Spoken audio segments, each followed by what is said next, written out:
E aí, pessoal, tudo bem? Bem-vindos a mais um Papo de Segunda, Conversa de Primeira. Hoje aqui eu estou com o Kirley Douglas, vai falar um pouquinho sobre inteligência estratégica. E é um dos caras, assim, uma sumidade, um cara, uma mente brilhante, assim, um dos caras que eu mais gosto de trocar ideia, porque a cabeça é muito boa, assim, vocês vão perceber isso no decorrer do vídeo. Então, Kirley, muito obrigado por ter vindo aqui, cara, por aceitar esse convite, por ter esse privilégio da gente trocar mais umas ideias aí. Na realidade, compartilhar essas ideias, porque a gente já tem essas ideias, assim, normalmente, a gente está compartilhando agora com as pessoas. Então vamos lá. Me fala um pouquinho de você, mano. Conta um pouquinho da sua história. Então, beleza. Primeiramente aí, boa noite, né, para você, boa noite na audiência aí, que vai vir ainda, com certeza, né, em escala.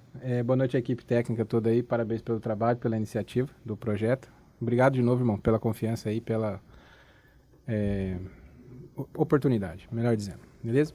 Então a gente vai colocar aí uma conversa hoje em cima, né, com ponto focal em inteligência estratégica, mas naturalmente a gente vai acabar contextualizando aí, falando um pouco de outras coisas, inclusive, né, talvez até um pouco aí da minha história, que é qual o caminho, né, que eu fiz para chegar até aqui, hoje, inclusive, nesse momento, para a gente poder trocar essa ideia. Então fica à vontade aí para você fazer alguma pergunta ou uma inferência e a gente vai desenvolvendo a conversa. Então, eu queria que você contasse um pouquinho da história do Kirley. Tipo, quem é o Kirley, o que o Kirley faz, né, e como ele... Aí você destrincha isso, como você chegou até aqui. Ok. Então, hoje, quem é o Kirley? O que o Kirley faz hoje?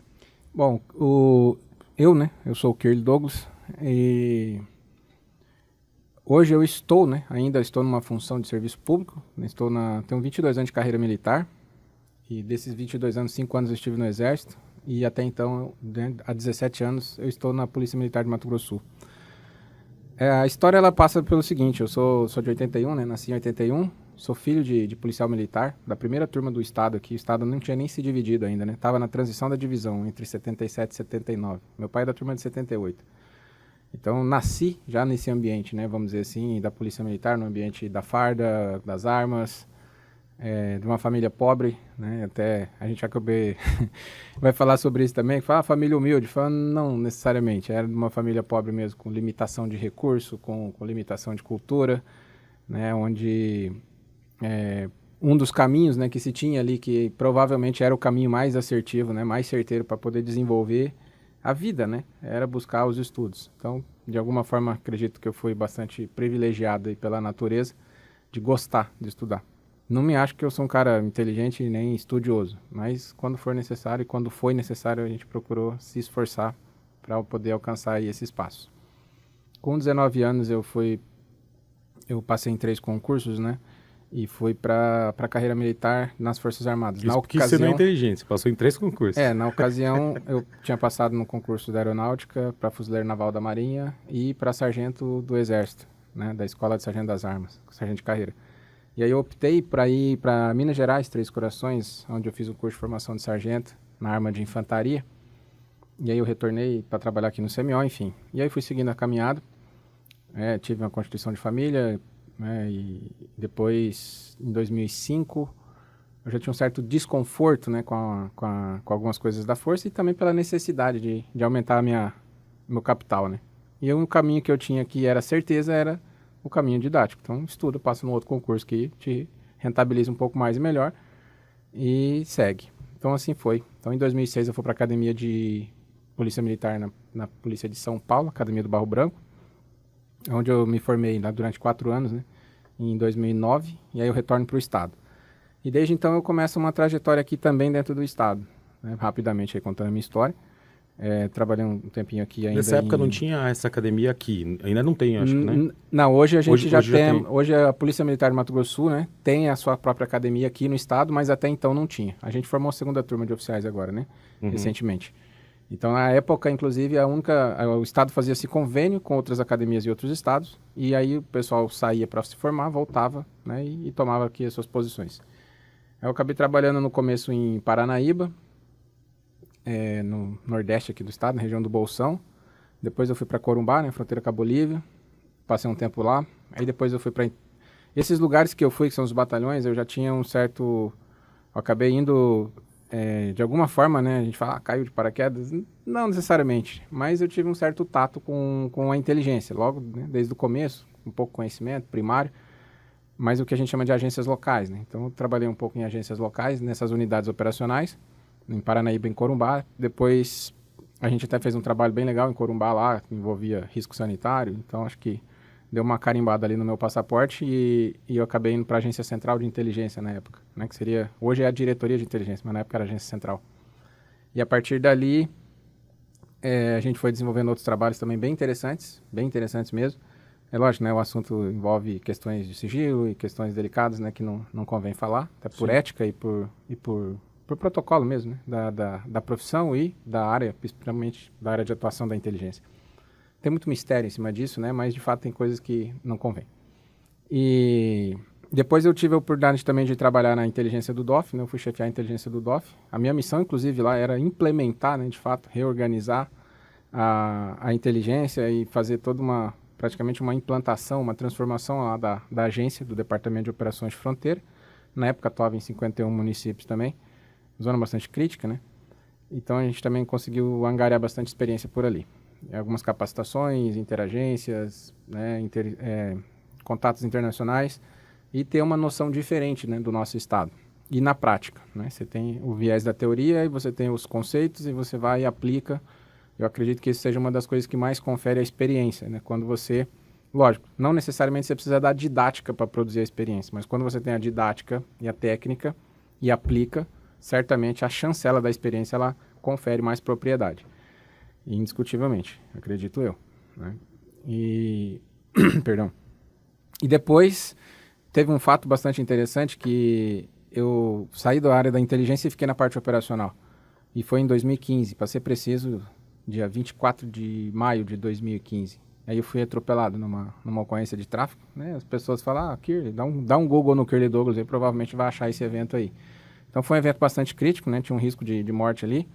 Foi bem interessante, né? Uma experiência bem diferente. Isso me deixou 9 meses parado praticamente, né? E aí quando eu retorno, eu tinha um processo seletivo para ir para Brasília. E aí eu acabei concorrendo e fui escolhido para ir para Brasília, trabalhar nos Jogos Olímpicos. Foi bem interessante também. Essa acredito que seja uma das experiências mais fantásticas que eu tive. Uma das, né? Que eu tive a oportunidade de trabalhar com inteligência e contra-inteligência na Secretaria de Grandes Eventos da época do Ministério da Justiça. Isso foi em 2016, né?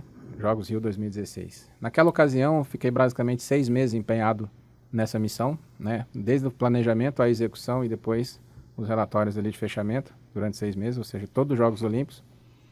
E também acredito que um grande presente que eu tive da vida e também nessa oportunidade, a condição de poder aproveitá-la, foi fazer os revezamentos, tanto o revezamento olímpico, que foram 95 dias direto viajando pelo Brasil inteiro, né? Então a gente passou por mais de 227 cidades, 95 dias full time, e também tivemos contato ali com mais de 12 mil pessoas que foram os condutores da tocha. Então eu coordenava uma equipe, né? Tanto a gente tinha uma equipe de suporte em Brasília e no Rio de Janeiro, e eu tinha uma equipe direta que estava em campo, ou dias na minha frente ali, 1 dia, 2 dias, dependendo da sensibilidade, ou horas à frente. Então, geralmente a gente trabalhava com 2 equipes avançadas, né? Uma em uma questão de horas e outra uma questão de dias. Por conta da época que a gente estava vivendo, em 2016, no Brasil, a gente estava naquela questão da polarização política em relação ao mandato da Dilma, né? Então, foi golpe, não foi golpe, sai Dilma, fora Dilma. Então, tem toda aquela questão política que ela deu uma sensibilizada significativa, né, nas questões de segurança do país. E a gente teve também um momento bastante expressivo, internacionalmente falando, na mesma época, que foi alguns movimentos jihadistas, né, da época lá do Oriente Médio. Então, sim, principalmente o Estado Islâmico estava bastante em evidência. Então, como o Brasil era a vitrine do mundo e a gente tinha delegações de todos os lugares, né, mais de 140 países, então acabou que trouxe muita sensibilidade e risco também para o nosso território. Então foi um trabalho assim bastante tenso, mas também foi muito gratificante, né? Tanto os Jogos Olímpicos quanto os Paralímpicos, né? Desde o revezamento. Revezamento olímpico, Jogos Olímpicos. Revezamento paralímpico, Jogos Paralímpicos. Então é uma coisa interessante que as pessoas às vezes não têm muita noção disso, né? Uhum. E eu acredito que essa que foi uma das experiências mais fantásticas. Isso acabou me conferindo um convite, eu retornei para Brasília em 2017, aí já estava, né, no governo do Temer na época. Então tive a oportunidade de observar o quanto que as coisas mudam, né, e entender muitas coisas que a gente escuta que às vezes a gente estuda ou que você só olha e não compreende, ali a gente teve a oportunidade de compreender bastante coisa na prática. E depois que eu volto de Brasília, depois de 2017 ainda, fiquei pouco tempo lá, eu tive a oportunidade de trabalhar em Ponta Porã, né? Então fiquei um tempo em Ponta Porã lá de subcomandante. Depois de Ponta Porã, eu fiz algumas outras qualificações também na área de inteligência e fui para a agência central, que hoje é a diretoria de inteligência. Acabei atuando ali interinamente como subdiretor e tive a oportunidade também de fazer trabalhos bem interessantes, principalmente na área de inteligência estratégica, que eu acredito que seja... Eu estou contando essa história aqui, eu falei, resumi 22 anos praticamente de carreira com os pontos mais interessantes que eu acho. E que eu entendo que de fato são mais significativos. Mas a gente teve bastante atuação e bastante operação em vários lugares no país e fora. Tive a oportunidade de palestrar até fora do país também, na Argentina, para falar sobre inteligência estratégica, inteligência e segurança pública. Tive a oportunidade também de fazer palestra em Minas Gerais, no Rio Grande do Sul, no Paraná, no Rio de Janeiro, Brasília, Goiás. Então, a gente acaba tendo a oportunidade de trocar muita experiência com pessoas, né, de vários lugares do país e fora do país também. Então, isso é interessante. Essa trajetória toda, ela, acredito que todo mundo, né, tem a sua história, tem o seu caminho, né?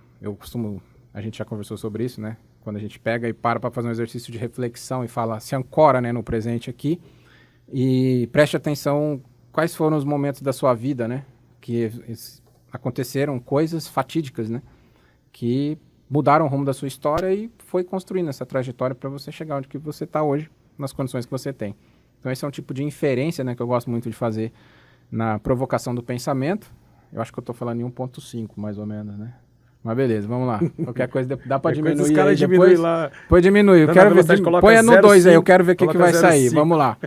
Né? Então, enfim, estou falando meio rápido, mas beleza, vamos lá. Qualquer coisa me fala aí que a gente diminui um pouco o tom.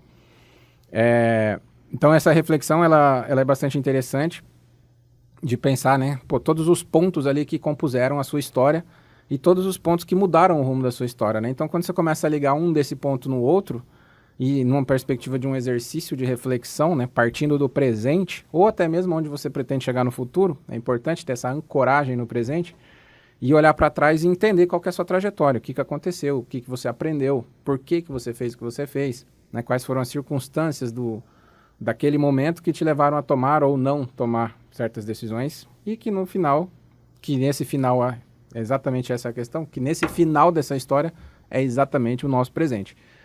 Enfim, então passado várias experiências, principalmente na área da inteligência e contato, né, nessa área, é que eu acredito que o meu desejo, né, de empreender, a minha questão de poder quebrar um pouco esses protocolos, de ser mais prático, né, quando você atua em ambiente privado, né, por conta a questão da burocratização, né, da burocracia em si, de algumas questões políticas, legais, né, não que a gente vá falar sobre alguma coisa à margem da lei, mas é diferente, né. Eu, por exemplo, nunca atuei efetivamente como um empregado de carteira assinada, né. Como eu falei, a gente veio de uma família pobre, onde a minha missão ali dentro de casa era ajudar minha mãe nos serviços domésticos e estudar, né? E, consequentemente, também ajudava o meu pai, porque praticamente foi ele quem construiu a casa lá, que minha mãe mora até hoje, inclusive.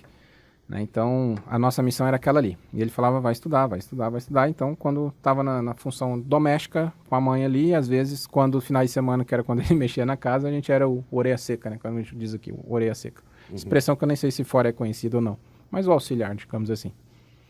Enfim, então tem essa memória também e pensar que, pô, um dia eu gostaria de... É um ponto que eu falo bastante. Como é que você vai romper o seu teto? Como é que você vai romper o seu teto? Quem que colocou o seu teto? Então, quando você assume uma função pública, você precisa entender que esse teto, você escolhe ele quando você assume um concurso. Porque você vai ter um teto ali que você não vai passar dele. Seja o teto do executivo, seja lá qual for, né? Uma perspectiva de recompensa financeira pelo trabalho que você entrega. Sim. Seja ele para quem for, mas na perspectiva da função pública, o que convém e é necessário que seja interpretado, entendido e até sentido é que você é um servidor público. Você está aqui com função, com competência, com salário, com atribuições e que vai só até aqui e que você precisa fazer o melhor possível para atender as pessoas, porque essa é a função do Estado. É o que eu falo da pulga adestrada, né? Você já viu como é que adestra a pulga? Não, eu acho que não enxergo. Eles colocam uma pulga e colocam um copo. A pulga, ela pula quase 2 metros de altura. Aí quando você coloca um copo, ela começa a se arrebentar no copo, até que ela se condiciona a pular só daquela altura, a não bater mais no copo. Você tira o copo, ela continua pulando, aquelas pulgas de circo. É muito interessante isso. Não tinha ouvido por esse exemplo, né, por essa metáfora, mas é interessante. Pode ser que faça muito sentido o que você está dizendo, né? Eu trago isso às vezes para um fenômeno de psicoadaptação, né? Você chega num determinado momento que você fala, eu cheguei no meu fim, né? Qual que é esse fim, né? O fim da finalidade. A minha finalidade um dia foi passar em um concurso, ter uma carreira militar. E aí quando você alcança isso, você se estabelece e se consolida. E isso é interessante. A carreira é uma carreira interessante, bem interessante mesmo, em vários aspectos. Porém, eu acredito muito nessa questão, né? O viés, os dois lados da coisa, né? O outro fio da faca ali, que é, por um lado você tem a estabilidade, Sim. mas por um outro lado você tem essas limitações. Então, não E importa... tem os riscos também, né? Os riscos são inerentes, né? Sim. Os riscos são inerentes. Então, essa parte dos riscos, eu acredito que ela é mais fácil de ser interpretada e você precisa interpretar ela mais rápido. Até porque você precisa desenvolver técnica para mitigar esse risco, né? E Sim. atuar em favor das outras pessoas, e para isso você tem que estar em condição técnica, psicológica, emocional, operacional, legal, em todos os aspectos. É bastante multidisciplinar. Agora, você interpretar assim, pô, isso aqui é a minha carreira, é a minha vida, até onde que vai? Eu acho que essa é uma grande questão. Então, como eu acredito que eu gosto de pensar um pouco, em alguns momentos talvez eu tenha produzido um certo conflito dentro da minha mente em pensar, será que é isso mesmo? E eu entrei na polícia para ser comandante-geral. Eu acredito que todos os oficiais, né, quando estão em período de academia, indo ou se formando, em algum momento deve passar pela cabeça dele. Mas, por um outro lado, quando eu vejo a capacidade que a gente tem de fazer entregas, né, com o nível de esforço que você precisa ter, com dedicação, com força de trabalho, desenvolvendo muita habilidade de relacionamento, né, porque você está dentro de um ambiente relativamente confinado, né, seja ele no ambiente operacional ou no ambiente administrativo, você tem um exercício do convívio ali constante com pessoas, né, que estão mudando de posição, que mudam suas percepções constante. A Polícia Militar não é nada diferente de nada, é um trabalho que eu acho de muita nobreza, realmente eu tenho muito orgulho disso. E também não tem nada, nenhum extraterrestre aqui dentro. Não, e até querendo, até fazendo um parêntese assim também, não querendo gerar polêmica com relação a isso, mas para que a gente possa refletir também, porque hoje em dia a comunicação está pulverizada, né? Então, hoje, tanto qualquer intelectual que antes ficava escondido tem voz, como qualquer imbecil também tem voz. Então, hoje todo mundo pode falar. E aí você só escuta da polícia. É claro, eu sigo alguns policiais que eu curto também, assim, tipo, o trabalho, o pessoal da Rocan, né, das motos, né? Sim. Do trabalho que eles fazem, da educação que os caras fazem. Então, só que eu vejo isso muito mais denegrindo do que acrescentando, né? Tipo, se você for parar pra pensar, o próprio filme Tropa de Elite, né? Ele foi um filme feito para malhar a polícia. Só que na população, o que aconteceu? Os caras viraram herói. Então, o Capitão Nascimento virou o herói. Só que assim, mesmo assim, ainda existe uma coisa muito fantasiosa, que é a polícia que sobe no morro dando tiro. Só que para isso acontecer, teve muita coisa que aconteceu antes. Eu sei que tem muita coisa que você não pode esclarecer assim de uma forma muito explícita, mas eu acho que assim, mais assim, de uma forma informativa, que isso é pensado, que a coisa quando vai acontecer, acontece por causa disso, disso, disso. E outra, todo mundo vê o que aconteceu. Mas e a quantidade de coisas que não aconteceram porque vocês agiram antes, com inteligência, e evitaram conflitos? Isso não é falado na mídia, isso não é passado para ninguém, né? Perdão. Eu tenho assim... nem é um ponto que eu quero tocar, uma hora, se for o caso, a gente pode falar sobre isso de uma forma mais informativa, né? Como você mesmo disse. Uhum. Até porque a gente tem alguns ruídos, né? E às vezes pode ser mal interpretado e eu posso produzir um problema porque eu tô aqui falando de uma coisa onde qualquer um fala, sim, mas eu, mesmo sendo uma voz autorizada, com experiência, posso produzir um ruído em alguma interpretação e de repente isso pode ser até... Pode ser prejudicial. pode ser uma força, né, que possa vir contra mim. Mas assim, falando como cidadão e como profissional e falando como servidor público e na condição de militar estadual aqui do Mato Grosso do Sul e oficial, né, na PM, estou major hoje para sair tenente-coronel, e o que eu vejo é que tem muitas coisas, né? Primeira coisa que poucas pessoas sabem, a gente tem um modelo de polícia no Brasil que ele só existe em mais um lugar do planeta Terra. Né? O outro lugar que existe o mesmo modelo de polícia no Brasil é Guiné-Bissau, na África, pra você ter uma ideia. Então, que modelo é esse, Kirley Douglas? Né? Quando a gente começa a entender um pouco qual que é a formação do imaginário das pessoas, qual é a arquitetura da crença das pessoas, como se compõe um coletivo social, como é que se forma um senso comum e a partir desse senso comum você estabelece o padrão. Essa estrutura, ela sustenta o que a gente chama de médio. O médio, o pensamento do homem médio. O medíocre, o mediano, entende? Mas existe uma sustentação nisso. Então, quando você pega sobre qualquer viés, né, e sobre qualquer, quando eu digo viés, não é para qualificar a palavra, para falar, não, viés ideológico. Não, é o viés do pensamento, é o viés da observação, é o viés de parar para entender é o meu como ângulo é que de visão, eu estou vendo Exato. dessa forma, né? E eu vou falar sobre isso, ok, então tá, o que sustenta a base da sua opinião? Entende? Então, o que sustenta a base da opinião, em regra, é o senso comum. Né? Então, quando a gente coloca essa perspectiva da segurança pública, das polícias, né, administrativa e judiciária, dentro desse modelo do Brasil, que é um ciclo complementar de competências, que é você observar o ambiente social, como a tendência dele é a ordem pública. A regra é a ordem pública. Eventos criminais ou de contravenção, né, crime ou contravenção, ação humana, em regra, que quebra essa ordem, né, e que é enquadrada num crime, né, não existe crime sem uma lei anterior que o defina, né, pelo parâmetro do direito. Então, quando você tem quebras de ordem social, você tem a ativação do Estado. Então, o Estado, no primeiro momento, através das suas polícias, principalmente a polícia administrativa, a polícia militar, a polícia ostensiva de preservação da ordem pública, preservação da ordem pública. Por que isso é um ponto que eu gosto muito de explorar. A gente não tem muitas vozes e também menos ainda ouvidos, né, para discutir esse assunto, que é a ordem social. O que significa isso? É como se você fosse observar a sociedade como uma grande cadeia produtiva. E ela precisa ter parâmetros para que ela se permita, né, ou que se ela estabeleça uma condição de se desenvolver. Uma cadeia produtiva, ela tem qual função? Produzir. E ela vai produzir para quê? Ela vai produzir para desenvolver, para aumentar, para gerar riqueza, para gerar valor, né? Para facilitar a vida das pessoas, para resolver problemas, para criar confortos, seja lá qual for a função daquela cadeia produtiva. Então, quando a gente olha o tecido social como uma cadeia produtiva, é nítido dessa forma, desse ponto de vista, né? Que é quase que um olhar de abstração, que a ordem pública ela é essencial.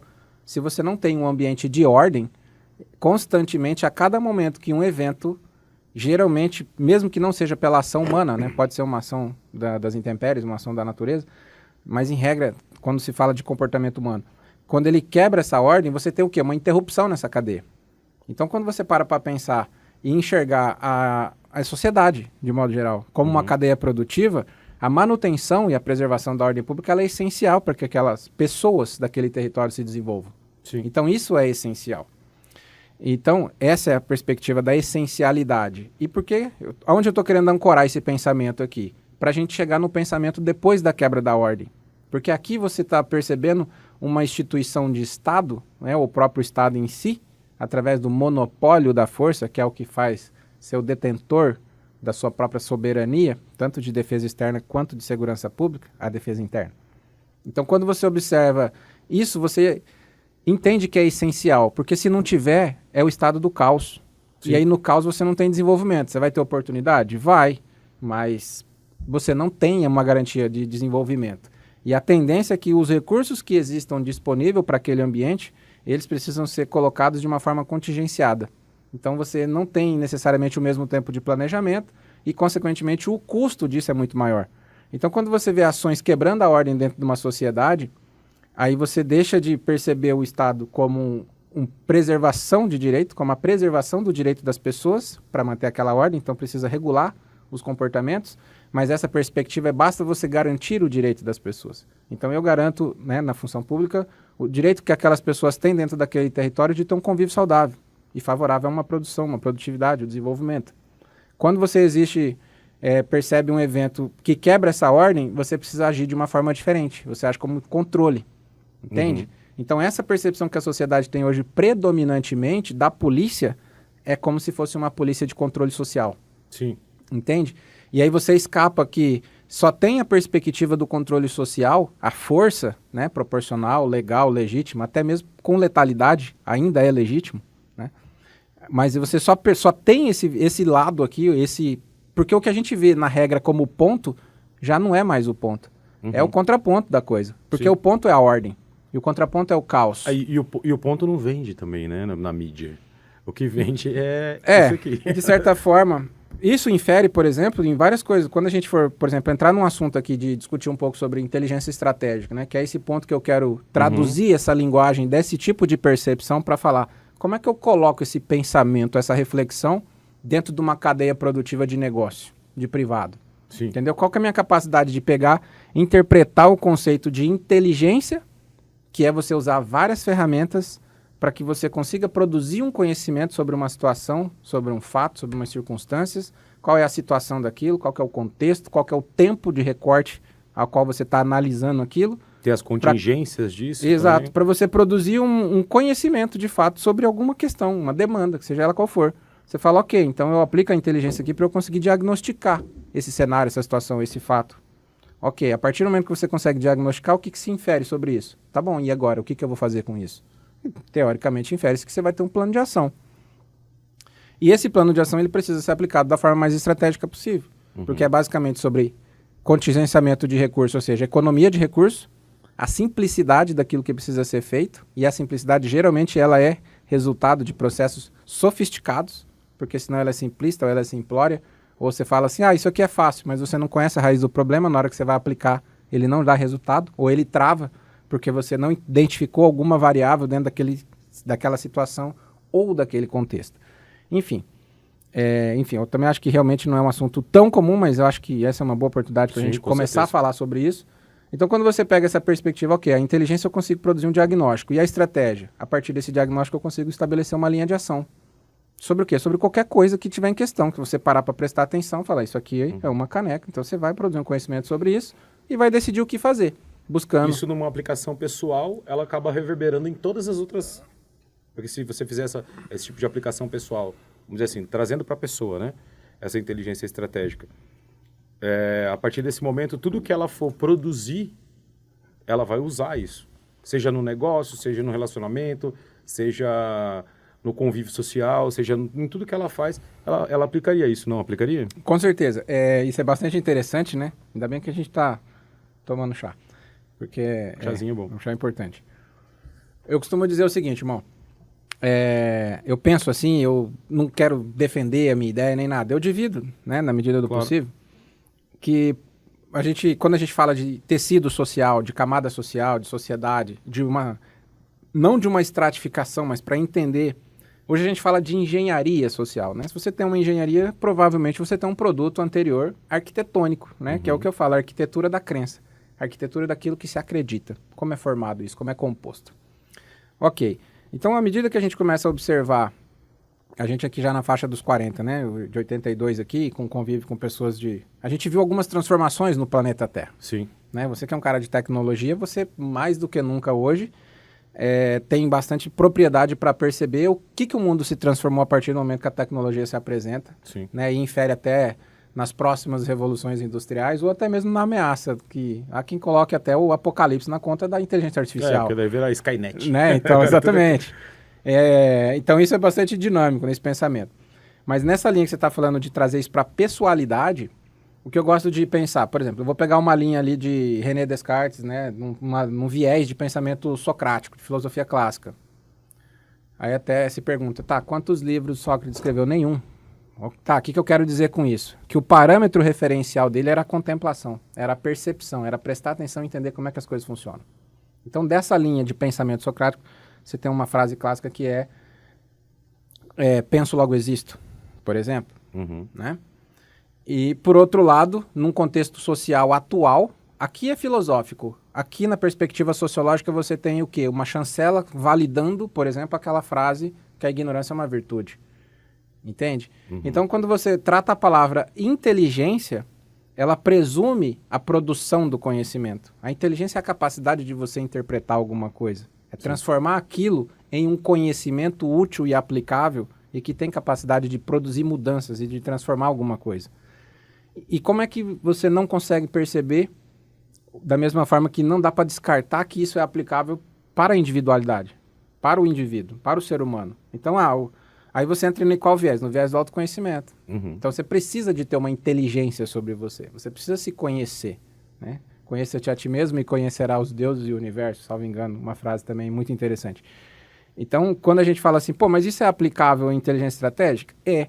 E eu te digo com muita tranquilidade, dentro dos ensaios assim que eu já tive a oportunidade de fazer e até algumas aplicações também, nesse modelo, né, quando a gente coloca isso dentro de uma regra de negócio. Análise contextual situacional, ela é externa. A pessoa, né, no caso ali, o empresário, o empreendedor, ele tem que ter uma noção, não é que ele tem que, mas é interessante ele ter uma noção contextual, situacional, de onde ele está, o espaço que ele está ocupando e as variáveis que tem naquele espaço. E aí ele coloca o negócio dele dentro desse universo de análise. E aí ele começa a entender como é que isso se conecta com as coisas. A partir desse momento, qual que é o próximo passo dele? É olhar para dentro, é ver se realmente eu estou conseguindo conectar isso, se eu consigo dar fluidez, se eu consigo entrar no fluxo desse movimento para saber se aquele meu negócio ele é assertivo ou não, para saber se eu estou mapeando alguma variável que pode se apresentar como um risco ou uma ameaça, para saber se eu vou ser capaz de detectar uma oportunidade e eu preciso estar com o meu radar ligado, com os meus sensores ali ativados. Então, quando a gente pega isso para uma regra de negócio, dentro da área da inteligência estratégica aplicada para negócios, não tem como a gente descartar a questão da individualidade. Porque é o indivíduo, é o negócio dele e é o que o negócio dele produz dentro da sociedade. Se ele não tiver esse mínimo de olhar, a gente... Você é um cara também que já trabalhou, né, com quase tudo. Outras coisas eu não vou falar aqui, deixa para outro momento. E aí fica fica na imaginação de cada um. Porra, quem conhece, depois faz aí e coloca nos comentários. Não é bem assim, não é bem assim. Enfim, então, essa coisa de você... Pô, como é que você vai começar modelando um negócio? Você tem que olhar para o seu cliente. Onde está seu cliente? Eis a questão. Essa perspectiva da inteligência estratégica para o negócio é sobre isso. Você fala, tá, ok, quem que é o meu cliente? Cara, ele é um elemento de uma sociedade. Que sociedade é essa? Como é que ela está se comportando? Qual que é o contexto? Quais são as variáveis que é capaz de mudar esse padrão de comportamento? E o seu produto está conectado? Ele realmente gera valor? Ele transforma? Então, às vezes, a gente vê muitas coisas num campo até quase que da superficialidade dos termos, do eufemismo, do relativismo, do politicamente correto, do socialmente aceitável. Agora, eu sou um pouco reticente com isso, porque eu gosto de analisar o seguinte: entrega ou não entrega? Transforma ou não transforma? E olha que interessante isso. Para mim, eu acho que é um ponto que eu chamo a atenção de fato. Quando a gente pega esses conceitos todos que a gente está falando e olha para dentro de nós, né, como uma figura ali de um empreendedor, de um empresário, um entusiasta, seja o que for, né? Ou que seja uma pessoa na posição de serviço público, né, de servidor público, estar ali para servir as pessoas através de uma estrutura de Estado. Tomada de decisão. A tomada de decisão. Eu defendo muito isso. Toda tomada de decisão ela é um ato solitário do ser humano. Você pensa, você divide, você se orienta, você se consulta, você se mentorado, orientado, todos os possíveis recursos para poder ajudar você a formar um pensamento ou um senso crítico, principalmente um conhecimento sobre algo que precisa ser decidido. Porém, o momento da decisão ele é do ser humano, ele é a solidão do ser humano. Todo momento decisório, de fato, de um ser humano, ele é um ato solitário. É tanto que a gente começa a perceber alguns comportamentos dentro de cadeias produtivas que quanto mais próximo ele se aproxima do ambiente estratégico, há uma tendência de isolamento maior. Sim. Por quê? Porque a necessidade de ter um pensamento crítico mais sofisticado e de tomar decisões pensando que aquilo que ele decide, ele produz um efeito em escala e que às vezes até escapa da capacidade de pensar e perceber até onde aquilo vai. Tipo um efeito borboleta, né? Então, traga-se essa responsabilidade. Agora, para você tomar uma decisão mais assertiva, presume-se também que da mesma forma que você olha lá o Estado, né, a sociedade num estado de ordem, é interessante que os seus pensamentos estejam em ordem. Sim. E uma das coisas que interfere diretamente no nosso pensamento é a nossa estrutura emocional. Então, se você está, de repente, né, acometido ali por algum impacto emocional ou alguma variável que mexeu com a sua emoção, muito provavelmente você vai ter uma interferência no seu processo cognitivo decisório. E é importante você equilibrar e equalizar suas emoções para isso. Antes porque de senão... tomar qualquer tipo de decisão. Exato, Né? porque senão... É aquela coisa, não tome decisões De cabeça eufórico quente. demais e nem estressado É demais. aquela coisa, não vai no mercado com fome. Porque você tende a ter uma tomada de decisão que pode prejudicar a sua Sim. cognição. E depois você vai ter que lidar com o resultado. Uma coisa que eu queria te perguntar, assim, como que você vê essa questão, olhando pelo lado estratégico e de inteligência, né? Como você vê as startups? Essa política que existe, essa política, não vou dizer política, para mim é um blá blá blá que acontece de startups mesmo, de verdade, que é o seguinte, a startup no Brasil, em boa parte do país, assim, ela ficou como se fosse uma banda nos anos 80. Então, tipo assim, todo mundo tem banda, todo mundo tem startup. Só que os caras nunca colocavam isso como uma questão assim, isso é uma empresa. Ah, não, se der problema é uma startup. Se der pau, é uma startup. Os caras nunca colocavam isso. Outra frase que eu odeio, que os caras falam é trocar o pneu com o carro rodando.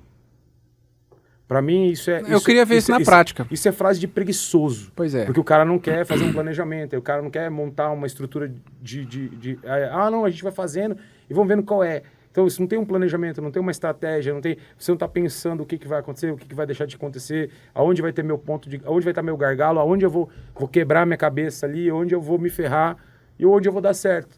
Então, os caras não sabem, vamos ver, joga o vento, vamos por aqui, pum. O cara aposta tudo ali, vai se ferra, depois volta. Aí por isso que tem lá um monte de palestra aí, quebrei 7 vezes, quebrei 9 vezes, não sei o quê, agora, e aí, beleza, agora você faz o quê? Vende curso. Pois é. Eu acredito que eu não tenho tamanho, né, em posição de mercado para... Mas assim, eu digo assim, com relação à sua visão. Você analisando... Eu vou falar isso como um analista, né? Como um analista. Eu vejo, não tem como eu não analisar isso em várias camadas, né? Por exemplo, quando eu vou fazer uma mínima de observação, eu gosto muito da ideia da tríade, né? Não é só pela tríade que você pode pegar a Santíssima Trindade, você pode pegar um Kai Bailon, você pode pegar a Cabala, você pode pegar qualquer viés que venha, própria mitologia, né? Mas vamos colocar em uma perspectiva da tríade, né? A unidade, a dualidade e a tríade, né? Que se a gente colocar isso dentro de um viés mais espiritualizado, vamos dizer assim, não necessariamente religioso, a gente vai perceber que é a sua consciência sobre você mesmo, a consciência sobre o outro e o que isso pode fazer em favor de um coletivo. Pensando no quê? Numa perspectiva de evoluir, de desenvolver, de se desenvolver na Terra, da vida fazer sentido, entende? Então eu gosto de refletir nesse nível. Então nessa perspectiva da tríade, quando eu vejo que a essência do pensamento e das nossas próprias emoções, elas estão conectadas com isso e de alguma forma com um todo, aí você fala, Kirley, onde você quer chegar? Que eu perguntei startup. Calma. A perspectiva de você ter um apoio para você sustentar uma ideia. Então vamos pegar esses elementos figurados aqui. Eu estou olhando para a sociedade para responder a sua pergunta. Eu preciso entender minimamente qual é o padrão dessa sociedade. Porque esse padrão dessa sociedade ele vai interferir diretamente. Existem relações de interdependência constante entre uma estrutura social economicamente ativa, né, que produz e que consome, uma estrutura de poder econômico, seja lá em qual modelo, né, a gente está no Mato Grosso do Sul, predominantemente agro, por exemplo. Né? TG, né? Diferente. Gado, grão e governo. Pois é. Pois é. Então, lugares industrializados que vão ter ecossistemas econômicos ali diferentes, consequentemente tem sociedade diferente e tem um comportamento político diferente. Então, quando eu olho para responder a sua pergunta, que eu contextualizo essa percepção, eu falo, ok, essa sociedade ela tem esse padrão de comportamento, esse mercado, esse poder econômico, da forma que ele se estabelece, do comércio à indústria, seja lá qual for o tamanho. Porque existe uma relação de troca direta aqui. Pessoas estão ocupando postos de trabalho, né? E esses postos de trabalho pagam essas pessoas. Uma parte desses recursos são arrecadados como impostos e tributos. E esses impostos e tributos pagam pessoas e uma máquina pública que, teoricamente, retorna para essa sociedade e para aquele indivíduo, no caso, a pessoa física, direitos e deveres, né? Políticas públicas que sejam favoráveis ao desenvolvimento. Então, você tem uma relação de interdependência constante nisso. Quando você coloca um elemento que seja uma proposta de inovação, né, através de uma startup, e não necessariamente está diretamente ligado à tecnologia, mas aqui está muito vinculado, né, com a tecnologia, a startup. Até porque a inovação justamente é isso, né? Você informatizar algum processo, você diminuir erros, Na inovação é você tornar algo novo, para mim, na minha concepção, né? Não e mesmo que esse algo não seja novo, né? Mas roda, feito de uma forma diferente. Você pega a roda que era de madeira com ferro da carroça, hoje ele é um pneu. Exato. Então eu também passo por esse pensamento porque ele é um pensamento tranquilo, de você ver que ele é lógico, né? Ele é absolutamente lógico. Quando eu observo assim, essa onda, né, igual você falou, a banda dos anos 80 que todo mundo tem ou quer ter, e parece que já entra com percentual de perda, né? O cara já entra falando, igual você falou, né? Ah, que direção que tá o vento aqui? Até quando que o vento tá nessa direção? Então, vou entrar, mas vale perder, vale não sei o quê. Então você acaba criando players no mercado que validam os próprios, não vou dizer um fracasso, né? Mas o não sucesso até aquele ponto, e eles acabam validando pessoas. Por quê? Porque ele tem aderência no coletivo social. Aquela pessoa que superou aquilo várias e várias e várias vezes, no meu entendimento, irmão, ele está diretamente ligado com as crenças. Como eu disse, por um lado você tem eu penso, logo existo. Qual é o contraponto dessa frase? Qual que seria o antagônico desse pensamento? Se eu não penso, eu não existo. Ok? Esse é no campo da filosofia. Agora, no campo da sociologia, a ignorância é uma virtude. Por quê? Porque se eu sou ignorante, eu sou mais aderente a qualquer coisa que alguém me apresenta como uma solução. Sim. Entende? Então, eu deixo de pensar para ser mais aderente. Eu sendo mais aderente, eu sou menos segregado. Se eu sou menos segregado, eu pertenço mais. Eu faço parte de um grupo. Sim. Eu tenho validação da minha existência, mas não por mim, pelo outro. Sim. Então, se a gente observar isso de uma forma, numa escala, pega a música. Você citou música. A qualidade do conteúdo linguístico, informacional, seja da letra propriamente dito, você é músico, da melodia ou da harmonia. Quando você começa a observar isso hoje, você fala, como é que a gente fez a nona sinfonia de Beethoven perder para um tchac, tchuk, tchuk, tchak? Pô, mano, peraí, tem alguma coisa errada. Sim. Tá ligado? Mas esse é um pensamento aderente. Então, quando você pega uma perspectiva de startup, essa perspectiva da transformação, ela fica volátil tanto quanto o pensamento desse momento que a gente vive. Então, se o vento soprou aqui até agora, eu só preciso de uma oportunidade. Se ela der certo ou não der certo e eu for bom, eu ainda consigo transformar isso numa outra oportunidade, porque eu vendo isso. Sim. Eu vendo sucesso ou eu vendo fracasso. Sim. Então, isso é aderente por quê? Porque as pessoas precisam de modelos. Por quê? Porque cada vez mais parece que a gente tem um pensamento crítico muito volátil e muito polarizado. Eu vejo uma questão assim, por exemplo, para mim, uma coisa que pega bastante é, por exemplo, eu não consigo ver o Steve Jobs chegar com a pastinha debaixo do braço e falar assim, eu tenho uma startupzinha. Ele chegava e falava assim, não, eu sou Steve Jobs da Apple Company. Ele estava dentro da garagem. Hoje os caras têm umas mega estruturas aí que são fornecidas por iniciativa privada, por iniciativa pública, enfim, ou público-privada. E aí os caras têm toda essa estrutura, tem toda vamos dizer assim, esse aparato, essa base para começar, e o cara chega e fala, eu sou uma startupzinha. Então, agora a gente tem um ponto de conexão quando a gente estava contextualizando aqui, né? Uma sociedade economicamente ativa nas suas relações de consumo, né? Mesmo que seja o pai ou a mãe que compre, não deixa de ser uma relação de consumo. Você tem o poder econômico oferecendo ali os postos de trabalho, né? E meios de desenvolvimento de pessoas e de negócios para entregar alguma coisa para alguém. E você tem um poder político, teoricamente, intermediando isso de alguma forma. Nem não necessariamente intermedia, mas ele faz parte diretamente, porque não tem como. Você vai ter que recolher seus impostos e seus tributos, e isso, teoricamente, retorna. Aí, quando você observa, por exemplo, a influência de um determinado poder político num ambiente de mercado, nas relações diretas de consumo, e aí você olha, por exemplo, estruturas que em algum momento ele passa pela arrecadação de impostos e tributos e são destinados ou orientados a desenvolver ou fomentar o desenvolvimento de startups, aí eu penso, de novo, eu caio no mesmo plano de análise. Entende? A qualidade, a volatilidade desse pensamento, ela é diretamente proporcional. Talvez até o ponto mais crítico que a gente vai ter aqui vai ser a questão do poder econômico, porque ele sustenta tudo. Sim. Ele tem uma relação direta também, mas se você tirar a sociedade, ok, você tirou as pessoas, todo negócio é de pessoa para pessoa. Sim. E se você tirar o poder político? Então começa a fazer um exercício nesse sentido. Tira isso aqui e vê o que acontece. Tira isso aqui e vê o que acontece. Tira isso aqui e vê o que acontece. É lógico que é um mero exercício de pensamento, uma abstração.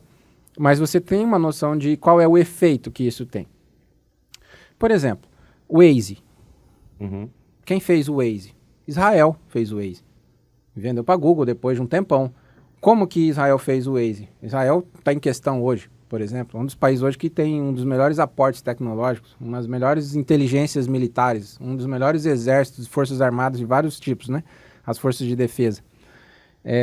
Cases gigantescamente referenciados no mundo inteiro, né, de sucesso, com todas aquelas características que as peculiaridades daquele país, desde quando ele surgiu e está em guerra.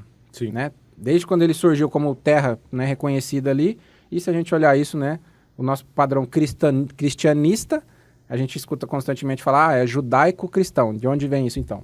Então, beleza, então vem do judaísmo, e hoje aquele ponto, inclusive, uma das grandes razões dele ser um ponto de conflito é porque é berço das 3 maiores religiões monoteístas, o judaísmo, o islamismo e o cristianismo. O que eu quero dizer com isso? A questão de Israel. Em determinado momento, o governo interviu diretamente na economia. O governo interviu diretamente na sociedade, junto com o poder econômico, para poder estudar estratégias de desenvolvimento para que houvesse uma sustentação econômica daquele país. Uhum.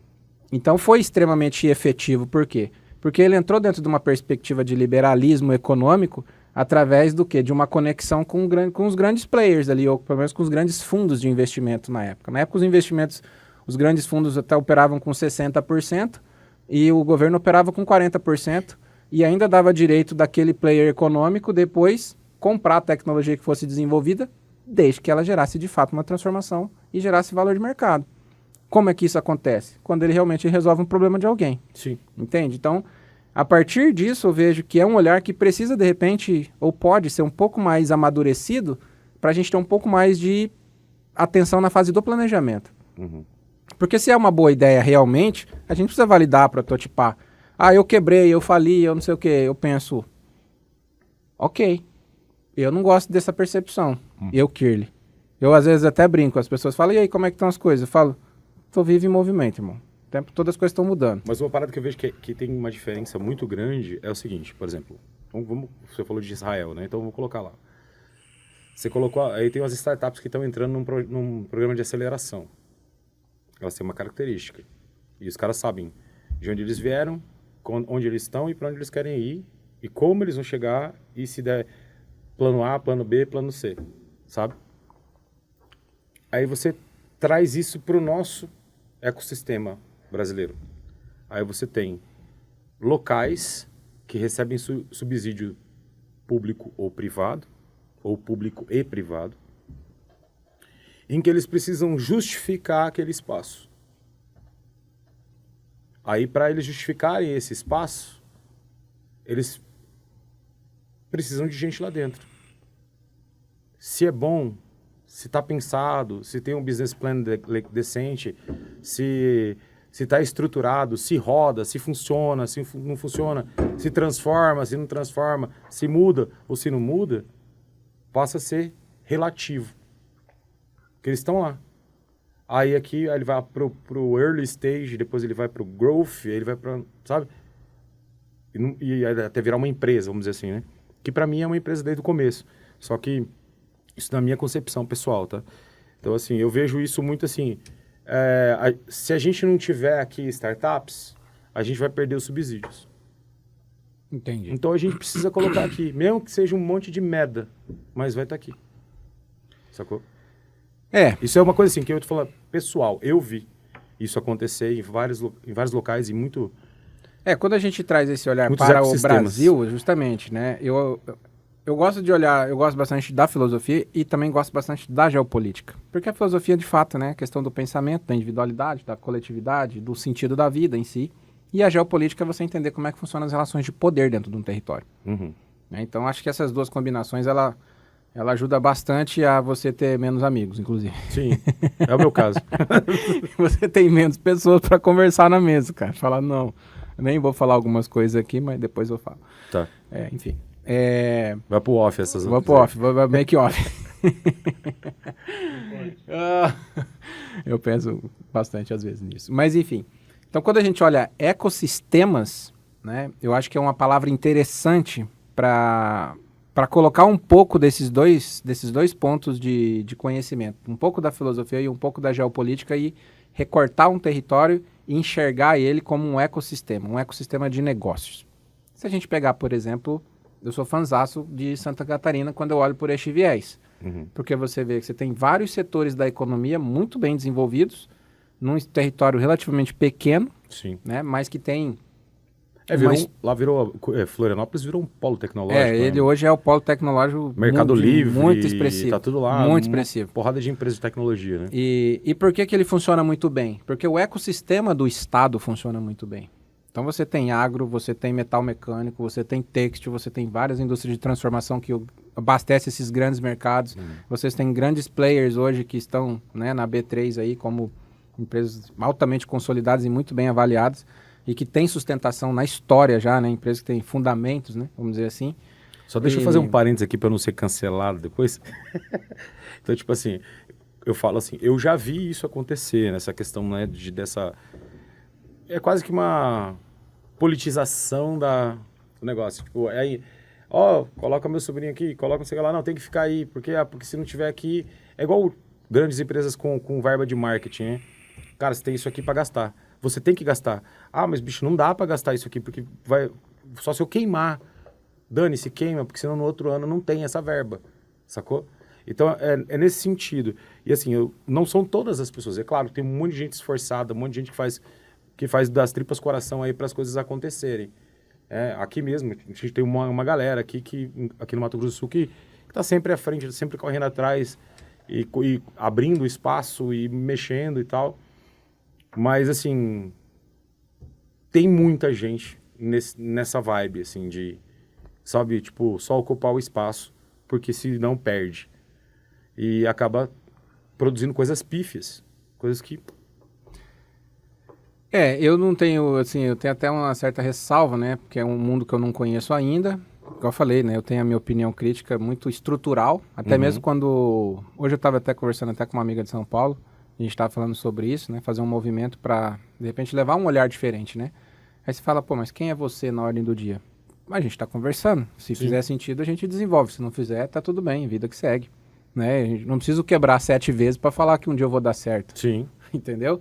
Aonde que isso também tem uma relação que eu gosto de olhar pelo viés da filosofia e da sociologia, né? Vamos dizer assim. E as relações sociais. Esse tipo de validação de novo, né? A ignorância é uma virtude. A experiência é o nome que você dá aos seus erros. Né? Quando um dia, se você for inteligente, você aprende com os seus erros, se você alcançar um nível de sabedoria, você vai aprender com o erro dos outros. Para pensar nisso. Isso está dentro do nosso coletivo social. Aceita que dói menos. Dos mesmos autores. Não aceita que dói menos, tá ligado? Tudo inicia alguma coisa, né? Não, mas o pior é que ele forma um pensamento de coletividade aderente. Sim. Porque eu evito o confronto de ideia. Sim. Entende? Então, eu evito me ser segregado e evito segregar também. Então, eu vejo que isso vai estabelecendo uma sequência de coisas que ela chega num ponto que ela interfere no pensamento de qualquer pessoa. É como o politicamente correto, né? Pois é, o que é politicamente correto? Então, assim, é você, tipo, baixar a bola, não expressar a sua verdadeira opinião, porque você quer fazer parte do senso comum.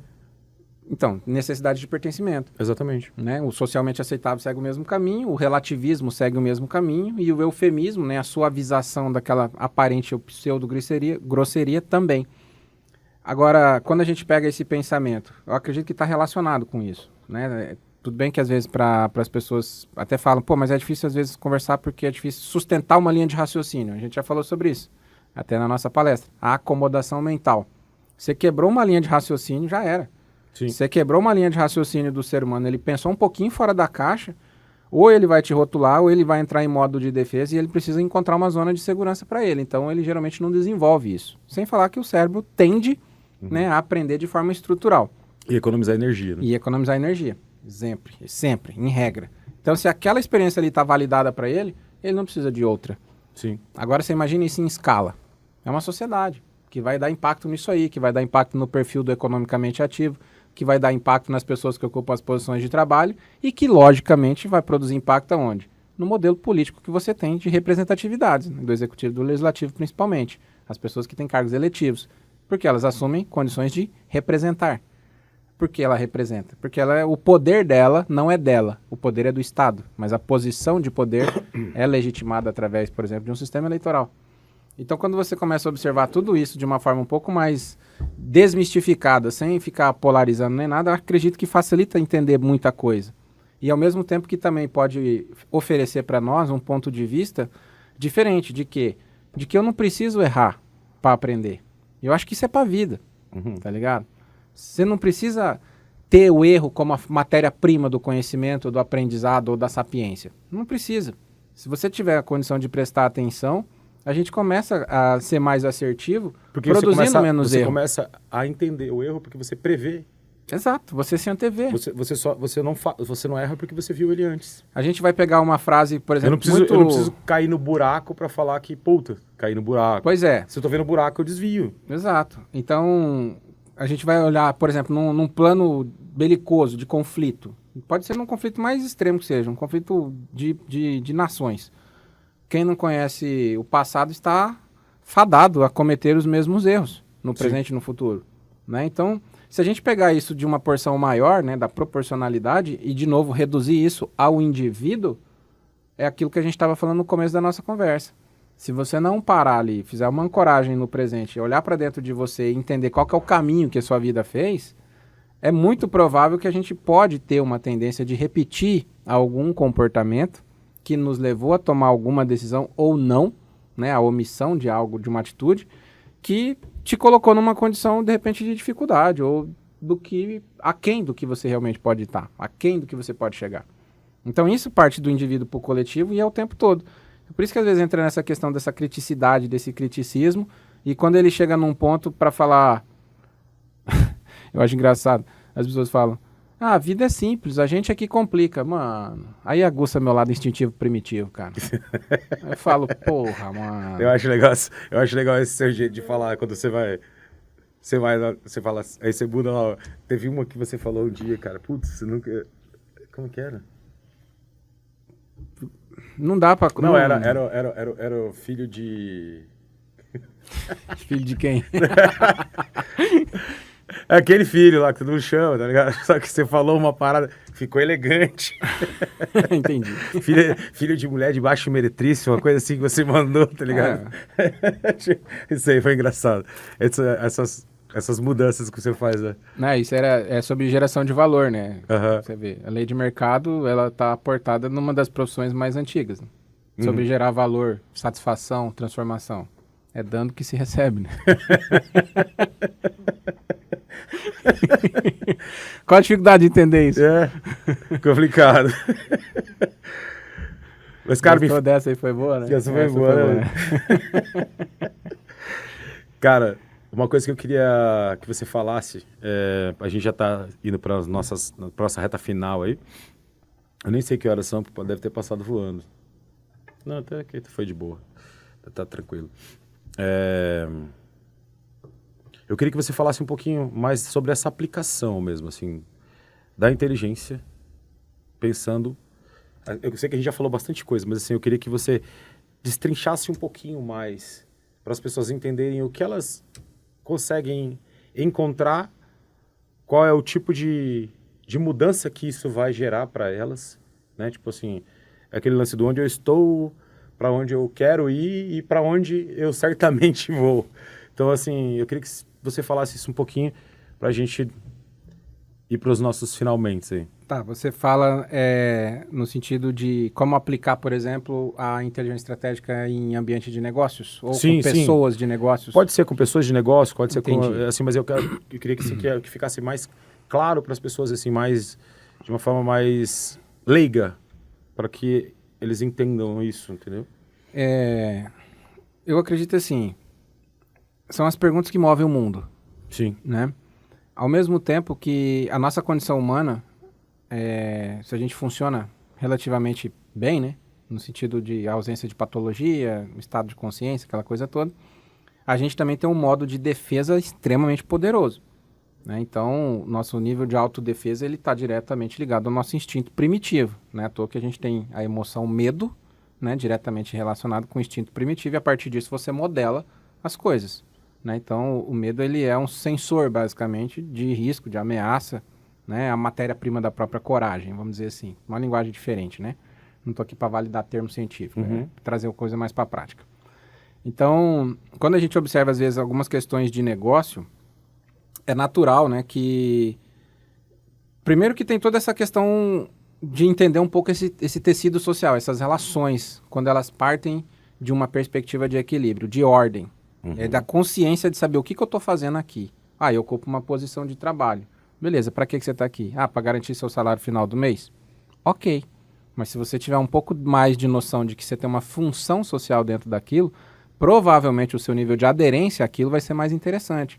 Se você tem um projeto pessoal um pouco mais definido, porque você consegue pensar por você mesmo e ser menos influenciado pela opinião do outro, ter menos necessidade de pertencimento, e eu não estou dizendo que você tem que ter mais ou menos amigos, simplesmente ter mais consciência de si, né, da importância que você tem, ok, você consegue provavelmente também tirar um proveito maior disso.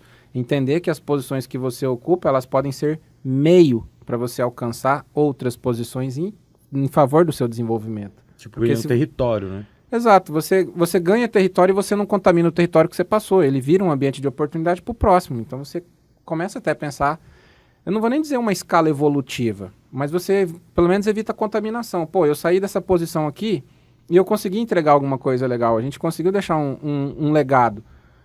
Ok, aquela posição ela tem um poder agregado ali nela. Quando você sair dali, outra pessoa vai ocupar. Então ela pode se valer disso também para ela se desenvolver como pessoa. Então, acho que esse é um ponto, assim, romântico do negócio.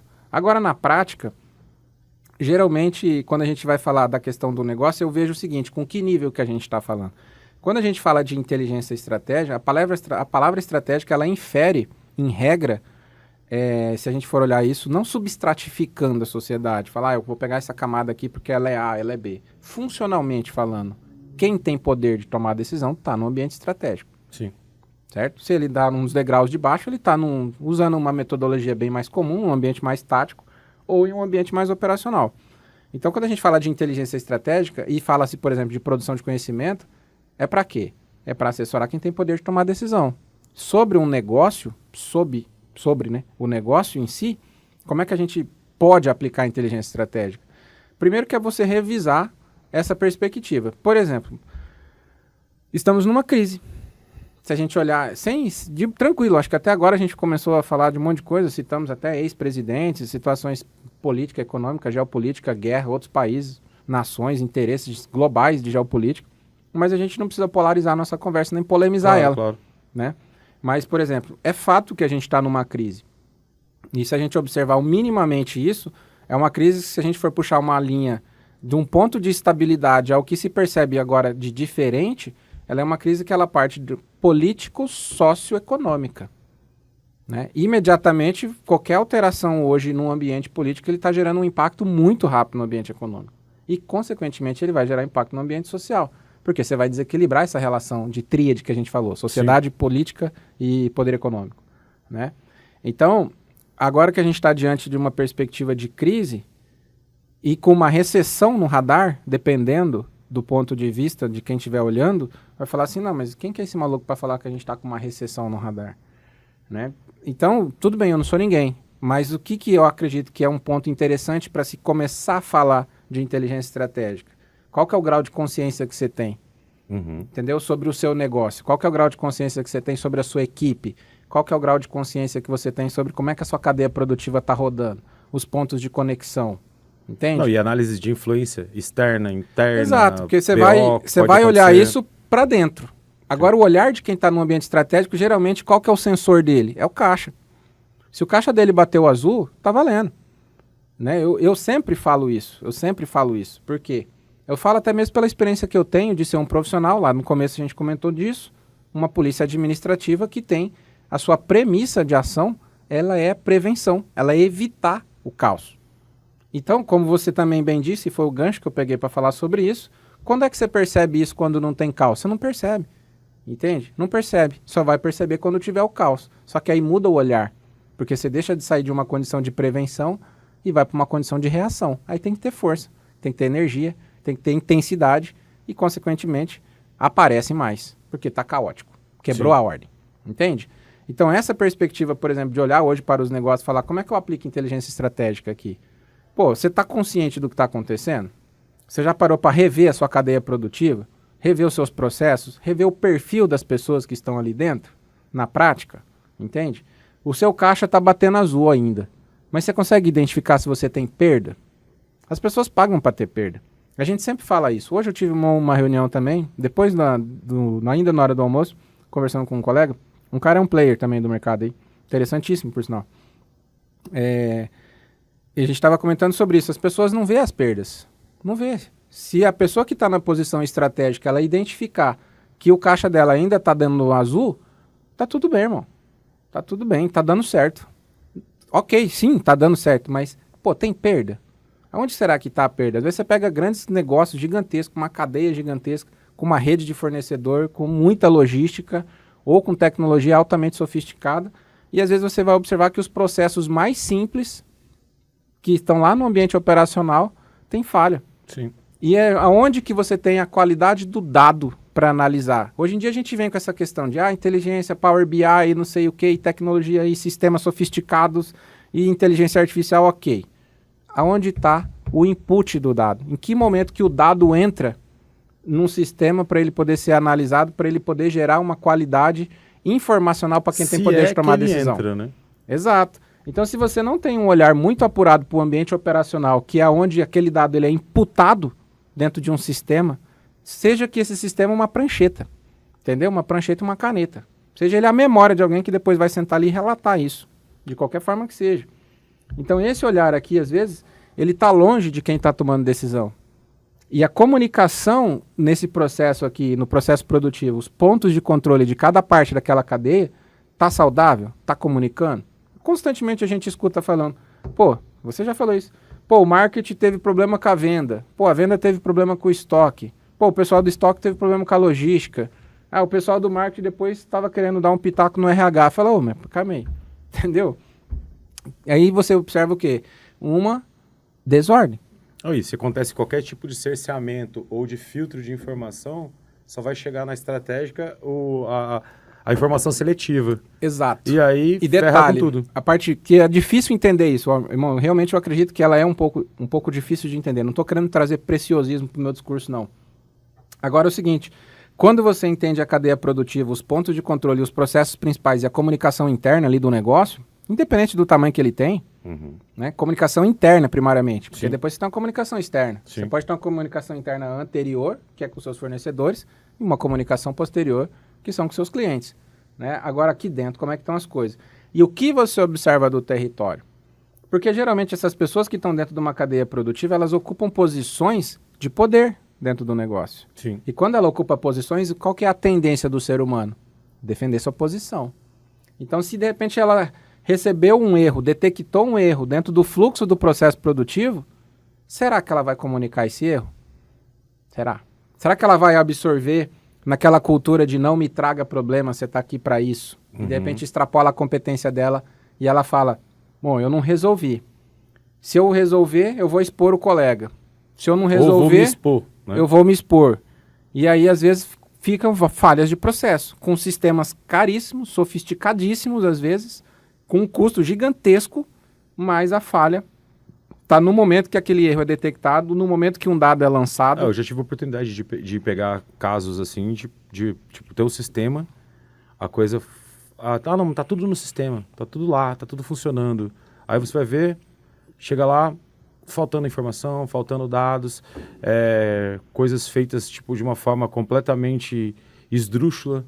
Você trabalhar de uma forma completamente analógica, numa pegada digital. Pois então, assim, você achar que está controlando um estoque da padaria ou do mercadinho da esquina e você está com um puta de um estoque digital. Então, assim, essa pegada. E aí acontece... Aí quando alguém começa a observar e ver que está acontecendo, aí começa a questão da autopreservação de cada um. É né? possível que esse ser humano ele seja segregado dentro do ambiente de trabalho dele. Por quê? Porque aquilo ali não é nada mais do que um substrato social, pô. Sim. O negócio ele não é nada mais um substrato social. Então, acho que a primeira parte que a inteligência estratégica ela pode servir é para falar o seguinte: arrefeça-se, a tranquilidade, ancora-se aqui no presente, vamos dar uma olhada nisso. E é fazer pergunta, não sou eu necessariamente. Mas você, por exemplo, pode ser um mentor, pode ser um consultor? Sim, até já fiz esse tipo de situação. Agora, eu não preciso entrar no negócio do ser humano, porque ele tem o domínio, ele conhece a pessoa, ele conhece a linguagem, ele conhece o caixa dele. Se quiser um trabalho muito minucioso, a gente vai fazer. Por quê? Porque tem mais um detalhe. A informação, ela advém de dados. Sim. A qualidade da informação é diretamente ligada à qualidade desse dado e a forma que ele é absorvido, coletado, trabalhado, tratado, estruturado. Ok. Essa informação ela pode produzir um conhecimento. Geralmente eles estão nos lindos e maravilhosos painéis de controle, que é top. Agora a questão é... De onde está vindo esses dados? De onde estão vindo esses dados? Ele está confiável? Se eu tomar uma decisão baseada nisso, vai ser assertivo? De fato? Será que eu estou entrando numa zona de risco? O que é que eu não estou enxergando? Cara, Entende? teve um caso assim muito engraçado com relação a isso. Eu lembrei agora assim era de um site e o site tava começando e aí o dono do site foi lá e comprou equipamento pra caramba, e fechou um prédio lá e colocou um monte de gente bombando. E aí o cara olhando as informações que estavam trazendo de acessos ao site. E era uma mídia, né? Aí, não, porque a gente tem 1 milhão e poucos de acessos por dia. Eu falei, 1 milhão e pouco por dia? E aí ele gostava muito de mim e tal, me chamou pra gente trocar uma ideia. Falou, dá uma olhada nisso, vê se isso tá certo. Eu fui lá, olhei, os caras estavam olhando uma ferramenta que era de 2006, 2004, chama WebAlyzer. Uma ferramenta que era plugada na maioria desses servidorzinhos plug and play que você contrata aí. E aí ele tava olhando em hits. O hits nada mais é que um server call, uma chamada a servidor, né? Então, tipo assim, qualquer imagem, qualquer script, qualquer texto, qualquer coisa do site era Ele conta uma unidade. Uma unidade. Então, tipo assim, tinha 1 milhão por dia. Interessante. E aí eu fui ver o site, realmente a quantidade de acessos tinha 126 acessos por dia. Ele falou, não, se for isso eu tenho que fechar agora. Eu falei, então pode fechar. Então, né, é bem interessante isso aí, porque às vezes acontece isso, Sim. né? E às vezes a gente está vendo situações aí, eu tive a oportunidade de ver, né, algumas questões nessa ordem de grandes players aí, de marcas fortes, que às vezes até chega a demanda, né, de alguma forma. Geralmente por comportamento humano, né? Que a gente tem aquela perspectiva da falha de processo e a gente tem aquela perspectiva do comportamento humano.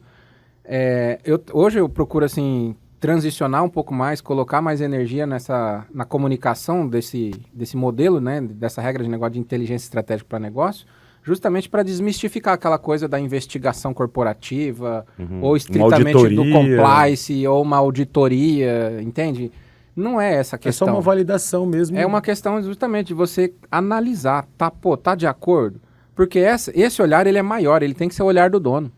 Eu não posso falar que eu vou fazer inteligência estratégica se eu estiver olhando, né, com um olhar de investigação corporativa, se eu estiver olhando com uma perspectiva de compliance, de conformidade. Ou de um operador, ou de um coordenador. Ou de um operador, ou que seja de uma liderança que está no nível do RH, do financeiro, do contábil, da compra, da venda, seja lá do que for. Tem que subir o degrau. Você tem que subir um degrau, você tem que conseguir olhar isso de cima.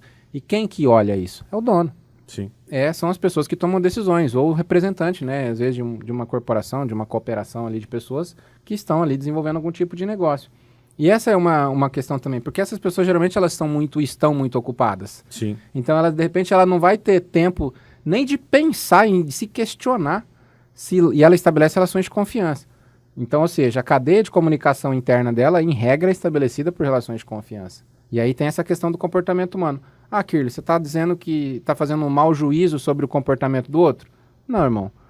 A gente trabalha com equipamento de segurança, eventualmente. Trabalha com arma. Confia, mas confira.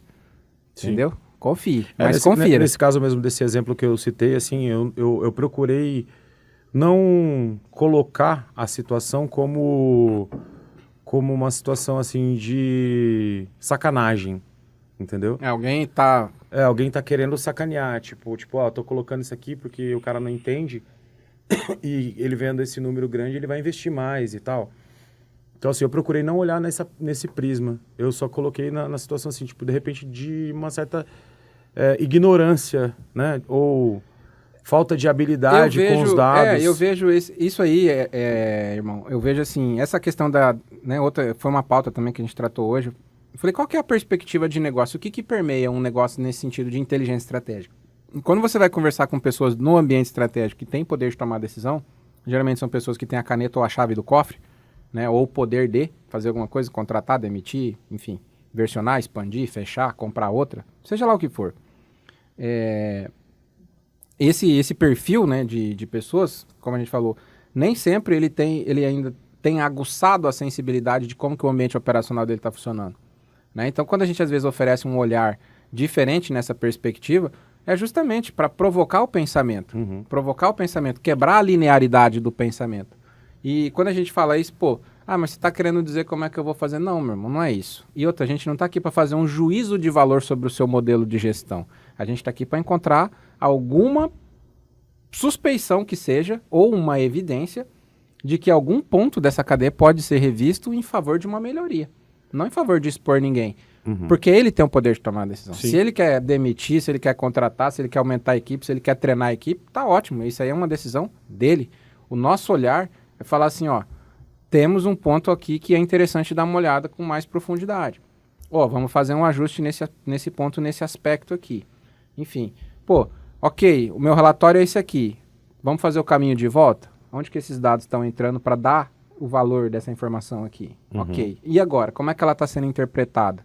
Essa interpretação, ela infere em que momento da tomada de decisão ela é influenciada por esse tipo de informação aqui de assessoramento, seja ele pessoal verbal ou um assessoramento documental, por exemplo. Então, essas perspectivas são interessantes. E eu realmente acredito no seguinte, quando a gente traz esse cenário de crise, né, que consequentemente a gente observa o aspecto dessa crise tanto no campo político, no campo social e no campo econômico, e aí desdobrando isso com um olhar de profundidade e de amplitude, né, no tempo e espaço futuro, você pode ver que é perigoso a gente entrar numa recessão econômica. Tá, e aí o que vai acontecer? O nosso estado, eu vejo realmente, Mato Grosso do Sul, para quem é de fora,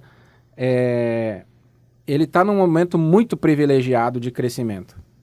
Porém, é o seguinte, nem todos os setores serão ou estarão em condições de se sustentar ao que pode estar por vir, porque a gente já tem um prejuízo gigantesco em um ano. Gigantesco. E o que pode acontecer com isso? Geralmente essas crises são os momentos que as empresas se transformam. Sim. Ou ela se transforma em ruína, ou ela se transforma em potências. Sim. E geralmente uma coisa está diretamente ligada com a outra. E aí, você está em condição de sustentar o seu negócio se essa crise alcançar o seu setor?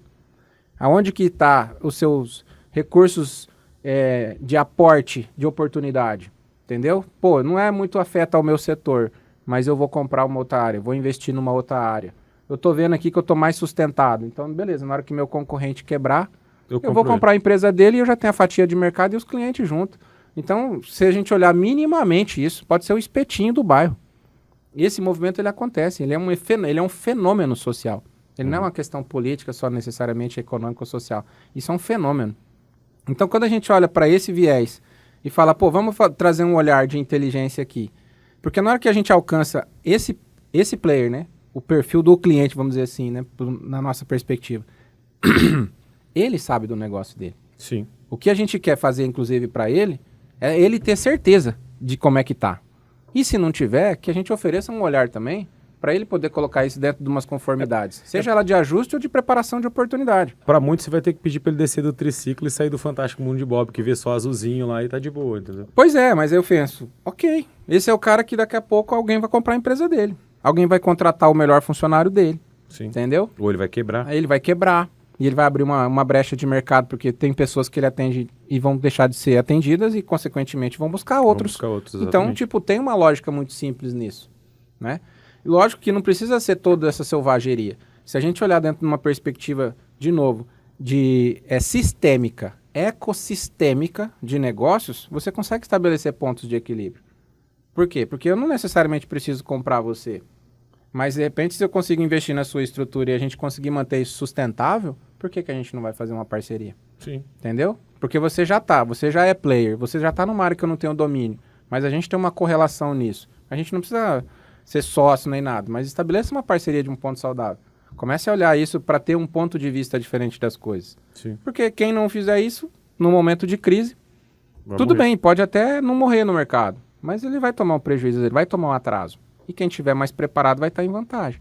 Sim. Então, por isso que a gente fala que olhar por um olhar estrutural das coisas, partindo do macro para o micro, e o micro ele é no indivíduo, né? A segunda camada do olhar do indivíduo é o negócio dele. A terceira camada é o ambiente que esse negócio está inserido. E, de repente, uma quarta camada é as relações que isso pode ter. De repente, eu tenho um fornecedor da China. Top. Ok. Mas e se ele tem um cliente na Argentina? Por exemplo. Entendeu? Uhum. Então, isso vai E se mudar a forma de política- perceber. e se mudar ainda mais a política de taxação de imposto? Por exemplo, nós vindo de estamos lá? diante da reforma tributária. Isso vai causar um impacto gigantesco. Principalmente nos municípios. Tem município aí que anda pendurado. Né? Então, o que significa isso? De repente, é um player que está dentro de um território ali municipal, ok, mas se o município sofrer um impacto financeiro, econômico ali, que seja no seu caixa público, ele vai interferir diretamente aonde? Na qualidade das pessoas daquele território. A qualidade de vida daquelas pessoas vai ser afetada. E se você interfere na qualidade de vida das pessoas, você vulnerabiliza o ambiente. E também diminui o poder de consumo. Não só diminui, eu acho que ainda tem um lado que é pior do que esse, Álvaro. Se você tem políticas públicas ruins dentro de um território, você tende a ter um território mais vulnerável. Quando ele é um território mais vulnerável, a partir do momento que há eu não vou dizer necessariamente uma falência, mas uma diminuição da qualidade do serviço público, a prestação do serviço público para o cidadão, você abre um espaço. Lembra da perspectiva sim. da geopolítica? É o poder. Para entrar um outro poder Exato, ali um poder paralelo pode ocupar esse espaço. O que isso vai interferir de fato? Daqui a pouco ele está interferindo no poder econômico. Sim. Entendeu? E Não esse só poder porque... paralelo pode ser uma milícia, pode ser Pode ser o criminoso, crime pode organizado, ser- pode ser uma boca de fumo, entendeu? Pode ser crimes sexuais, pode ser roubo, pode ser homicídio, pode ser um monte de coisa que vai interferir na vida das pessoas. Sim. Entende? Então esse olhar que eu falo assim, a gente poderia desmistificar um pouco isso e querer falar com menos polarização, com menos energia polarizada, para falar, não, vamos assentar o pensamento aqui e vamos pegar aquilo que é lógico. Isso faz sentido? Não, não faz sentido. Por que não faz sentido? Porque qual que é o objetivo? O nosso olhar aqui, qual que é o objetivo? Eu passei uma vida inteira, com mais de 12 anos na área de inteligência, trabalhando na minha cabeça, preciso ser isento de opinião, preciso tirar minha emoção do que eu estou analisando tecnicamente. Eu tenho que ter amplitude, eu tenho que ter profundidade no olhar, entendeu? Eu tenho que ter capacidade de conjecturar as coisas. Em alguns níveis mais sofisticados, de repente, de produção de conhecimento, você vai querer entender o que é a heurística da coisa, né? Uhum. A semiótica, né? O simbolismo das coisas, a capacidade de analisar a conjectura. E tudo bem, você não vai fazer isso o tempo todo. Mas você tem um insight diferente para poder analisar as coisas de uma forma mais conjecturada e falar, muito provavelmente isso aqui que está acontecendo é por causa disso, disso e disso. E se você tem um recorte de entender aquele comportamento até ali, pode ser que em algum momento você consiga estabelecer também linhas de tendência. Uhum. Porque existem variáveis que a gente não controla. Absolutamente. Tem umas que são previsíveis, como a gente está falando. Eu conversei já com algumas pessoas recentemente que não entendem que está em crise. Eu falei, tudo bem, você não está em crise, mas o ambiente social está em crise. Dependendo do tamanho do seu negócio, depende de onde você quer chegar, pode ser que você tenha uma excelente oportunidade, Ou pode seja, ser que você completamente tenha, afetado. exatamente, um gigantesco desafio que pode ameaçar a sua sobrevivência. Sim. Então, e aí, em que lado que você está? Né? Então, eu gosto muito de dizer do que você realmente sabe que precisa. Só que aí entra na questão até mesmo da vaidade humana, entra na questão do preciosismo. Quem é você para falar sobre isso? Eu vou abrir os meus negócios. Tudo bem. A nossa ética de trabalho, ela perpassa por isso. Né? Eu até costumo dizer muito. Para isso existe NDA, você faz um NDAzinho lá, já era. Beleza, você vai no médico. Você vai mentir pro médico? Você pode mentir pro médico, lógico, você pode tudo na vida, né? Pode tudo, inclusive, até fazer as maiores barbáries, as coisas mais incríveis da Terra, porque esse é o fator humano. Só vai arcar com as consequências disso. Né? Agora, nessa perspectiva, vamos num plano mais, né, mais social ali, mais regular, né? Convencional ou não, natural ou não. Você não vai mentir pro seu advogado, você não vai mentir pro seu médico, você não vai mentir pro seu terapeuta. E aí, se a gente colocar isso, Kirli, mas você está querendo, então, colocar numa condição de subjugamento. Não é sobre isso. É análise técnica, irmão. É pegar o que você tem de informação aqui e analisar como é que tá a coisa. E beleza. E são dados, não é pessoal. Né? Exato. Você depois, por último, você vai analisar o comportamento humano. Você vai analisar o resultado, pô. Como é que tá a cadeia, como é que tá o processo, o que, que as pessoas estão fazendo, o que, que isso gera E de resultado. normalmente essa galera dos dados, assim, que olha dados, olha números, vê de uma forma mais lógica as coisas, ela se passa por arrogante, babaca, cuzão. Pessoas que têm pensamento lógico e que teoricamente são mais frias, porque ela não tá preocupada se o ser humano gosta dos Teletubbies ou sei lá de quem. Ela olha o resultado, pô. Dado é dado, pô. Aquilo ali, né? E ponto. Contra dados não tem argumento, né? É isso que é o negócio. Cara, vou te agradecer por ter vindo aqui. Foi muito bacana esse papo. Assim, é sempre muito bom trocar ideia contigo. É sempre um aprendizado novo. Sempre, cada vez que a gente troca ideia, acredito que eu também contribuo em algumas coisas com certeza. Com as minhas piadinhas. Mas agradecer o Luizão aí também. Ficou aí com a gente até esse horário. A Hyped, né? E a Hypod, né? Que é da... Aí a Barbearia Monarca, que também tá patrocinando. O Luizão já foi lá e deu um talento já. Eu ainda não, tô com essa barba de mendigo, não deu tempo. Vou ter que ir lá amanhã. Então, assim, pessoal, muito obrigado por estar aqui com a gente nesse episódio aí, por ter assistido, seja lá qual for o horário que você vai assistir isso. Espero que esse conteúdo seja edificante para você, que isso te gere coisas boas e espero que você consuma muito mais ainda esses conteúdos, porque esse papo de segunda, conversa de primeira, ele é feito para isso mesmo, para que a gente possa ter pluralidade de conversa, de pensamentos e que a gente possa pensar. Acho que é isso, é o livre pensar. É para isso que isso aqui é feito. Valeu, pessoal. Não esquece de clicar no sininho ali para receber as notificações, se inscreve no canal. Um abraço e até a próxima.